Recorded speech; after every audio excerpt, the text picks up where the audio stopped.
WTO खुद trade agreement बनाता और उन्हें लागू करवाता है, ठीक है। जैसे अगर इंडिया और जापान डब्ल्यूटीओ के ट्रेड रूल्स मान रहे हैं तो डब्ल्यूटीओ देखता है कि दोनों उन रूल्स का पालन कर रहा है या नहीं, ठीक है। इसका मेन उद्देश्य रहता है कि ट्रेड एग्रीमेंट को इम्प्लीमेंट करवाना, ठीक है।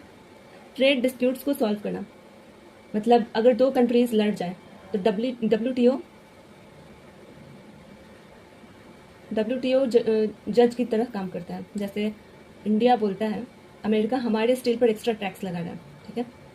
अमेरिका बोलता है ये सही है, अब फैसला कौन करेगा, तो यहाँ आ जाता है डब्ल्यूटीओ। इसलिए डब्ल्यूटीओ को ट्रेड डिस्प्यूट सेटलमेंट बॉडी भी कहा जाता है। ट्रेड पॉलिसीज को मॉनिटर करना, मतलब डब्ल्यूटीओ हर मेंबर कंट्रीज की ट्रेड पॉलिसी को रिव्यू करता है।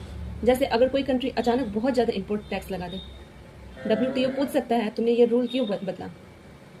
इससे ट्रांसपेरेंसी बनी रहती है, ठीक है।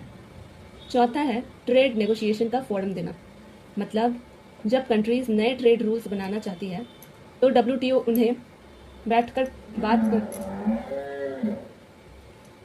मतलब जब कंट्रीज नए ट्रेड रूल्स बनाना चाहती है तो डब्ल्यूटीओ इन्हें बैठकर बात करने का प्लेटफॉर्म देता है। जैसे इंडिया, चाइना, यूएसए और जापान मिलकर ट्रेड रूल्स डिस्कस करते हैं, डब्ल्यूटीओ मीटिंग ऑर्गेनाइज करता है, ठीक है।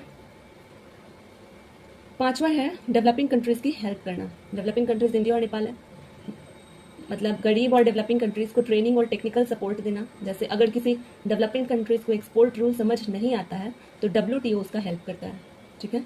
छठा है इंटरनेशनल ट्रेड को प्रमोट करना, मतलब दुनिया भर में बिजनेस बढ़ाना, ट्रेड बैरियर्स कम करना, एक्सपोर्ट इंपोर्ट बढ़ाना। इससे कंट्रीज की इकोनॉमी ग्रो करती है, ठीक है।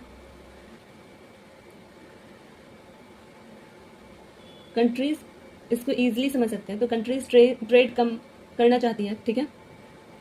डब्ल्यूटीओ रूल्स बनाता है, रूल्स फॉलो करवाता है, झगड़ा होता है तो सॉल्व भी करवाता है, ट्रेड पॉलिसी चेक करता है, मीटिंग करवाता है, डेवलपिंग कंट्रीज की हेल्प करता है, इंटरनेशनल ट्रेड को प्रमोट करता है, ठीक है।